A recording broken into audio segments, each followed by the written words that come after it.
وہ تو نور ہی نور ہے، ثواب ہی ثواب ہے۔ بالکل۔ اور عربی کی وہ دعائیں جو مسنون دعائیں ہیں، قرآنی دعائیں ہیں یا مسنون دعائیں، ان کے لیے سمجھنا اور ترجمہ ضروری نہیں۔ اس کی وجہ یہ ہے وہ ایک وحی ہے، اور قیامت تک وحی کی برکات قیامت تک رہیں گی۔ تیسری بات یہ ہے کہ آپ اپنی زبان میں اگر دعا مانگتے ہیں تو وہ بہت اچھی بات ہے، اس میں مانگ شدت سکتے بھی ہیں، آ جائے گی نا۔ مانگ سکتے ہیں۔ کیوں کہ انسان کو اس میں اگر اس میں کیفیات ملتی ہیں، لیکن جو نور مسنون دعاؤں میں ہے وہ اور کسی میں نہیں۔ اچھا، آج کے لیے ہم نے ایک ٹاپک جو ہے وہ نکال رکھا ہے اولاد کے حوالے سے۔ بہت سے لوگوں نے ہمیں اس کے متعلق سوالات بھی بھیجے، لوگوں کی کالز کا سلسلہ بھی جو ہے وہ شامل کریں گے۔ سب سے پہلا سوال ہے کہ اولاد فرما بردار بنانے کے لیے یا اس کے دل میں والدین کی عزت اور احترام ڈالنے کے لیے کوئی اگر وظیفہ کہ اولاد جو ہے وہ نیک صالحہ نکلے۔ ایک درویش تھے، ان کے 3 بیٹے تھے، حمید اللہ، عبید اللہ،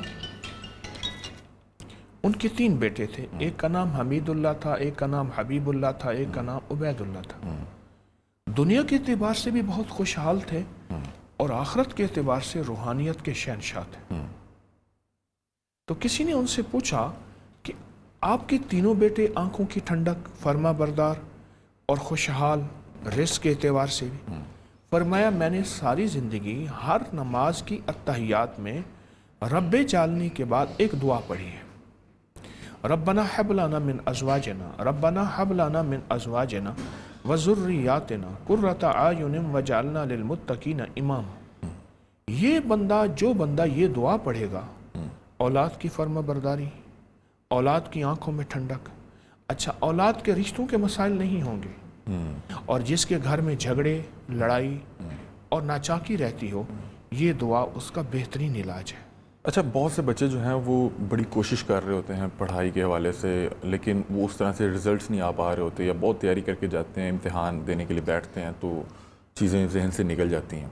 تو کچھ والدین نے رابطہ کیا، انہوں نے کہا کہ بچوں کی جو ذہنی یہ جو نشو و نما ہے، اور خاص طور پہ تعلیمی اعتبار سے اس کو بہتر کرنے کے لیے اگر کوئی وظیفہ یا کوئی اگر آپ… میں 2 چیزیں بتاؤں گا۔ جی۔ ایک تو ٹوٹکا بتاؤں گا 11 گریاں باداموں کی، اور 11 دانے سفید مرچ، ایک کالی مرچ ہوتی ہے، ایک سفید مرچ ہوتی ہے، جی۔ جس کو دکنی مرچ بھی کہتے ہیں۔ یہ رات کو آدھے کپ پانی میں بھگو دیں، صبح اٹھ کے ان دونوں کو چبا چبا کے کھائیں، اور اوپر سے وہ پانی کے گھونٹ پی لیں، چند دن چند ہفتے۔ یادداشت کے لیے، اینک اتارنے کے لیے، ذہن کو طاقت دینے کے لیے انوکھا ٹوٹکا ہے۔ ایک دوسرا یہ ہے رب یسر ولا تعسر، بس رب یسر ولا تعسر، اس کو ہر نماز کے بعد صرف 7 بار پڑھیں، اور صبح شام ایک تسبیح پڑھیں، اور اپنے بچوں سے بھی کہیں اور انہیں بھی یہ یاد کرائیں، وہ بھی لازم پڑھیں۔ کہ والدین بھی اس کا ورد کریں اور بچوں کو بھی اسی اور تلقین بچوں کریں۔ کو دعاؤں کا عادی بنائیں، دعائیں مانگنے کا مزاج ان میں ڈالیں، کہ بچے اپنی دعائیں اللہ سے منوائیں اور اللہ سے مانگیں۔ ہمارے ساتھ ایک کالر موجود ہیں، انہیں بھی شامل کر لیتے ہیں۔ مہرین صاحبہ، جی السلام علیکم۔ السلام علیکم جی وعلیکم السلام۔ حضرت صاحب سے بات ہو سکتی ہے؟ جی سوال کیجیے گا۔ جی میرا کوشچن ہے حضرت صاحب سے۔ حضرت صاحب میرے نا بھائی ہیں، دونوں بالکل سیٹل نہیں اپنی لائف میں، ان کی زندگی میں بہت ساری پرابلمس ہیں۔ آواز میرے تھوڑی پیرنٹس ہے۔ کی ڈیتھ۔ جی آپ ذرا دوبارہ ریپیٹ کریں گی، تھوڑا سا ساؤنڈ کا ایشو تھا، دوبارہ بتائیے گا۔ جی حضرت صاحب میں اپنے بھائیوں کے بارے میں پوچھنا چاہتی ہوں۔ ان کی زندگی میں نا بہت مسئلے ہیں، ٹھیک ہے، یہ بالکل بھی اپنے لائف میں سیٹل نہیں ہے، کوئی ان کی ترقی نہیں ہے، کوئی کامیابی نہیں ہے، اور بہت زیادہ نا نظر بد جادو ان پہ بہت زیادہ ہے۔ ان کا کوئی کام نہیں بنتا، جس کام میں ہاتھ ڈالتے ہیں نا وہ کام بالکل زیرو ہو جاتا ہے، اور شادی کا بھی ان کا بہت ایشو ہے، بہت زیادہ ہم لوگ دیکھ رہے ہیں، لیکن کہیں پہ بھی نا ان کی بات شادی کی بنتی نہیں ہے۔ ایک کی شادی ہوئی وہ بھی ٹوٹ گئی، اور بیوی جو ہے اس کے بچے بھی لے گئی، تو بہت زیادہ ان کے مسائل ہیں۔ پلیز ان کے لیے کچھ مجھے سجیشن دیں، کوئی حل بتائیں۔ جی، سورۃ والضحیٰ اس مسئلے کا حل ہے۔ یہ مسئلہ بہت سے لوگوں کو ہے، بہت سے لوگوں کا ہے، لیکن سورۃ والضحیٰ اس مسئلے کا حل ہے۔ اگر کوئی شخص ان مسائل کا حل چاہتا ہے، سنجیدہ ہو کے، توجہ سے، دھیان سے، وہ خود ورنہ گھر کے جتنے زیادہ افراد سورۃ والضحیٰ 40 بار صبح شام پڑھیں، اول آخر 3 بار درود پاک، 40 بار صبح شام پڑھیں، اور 40 بار صبح شام پڑھ کے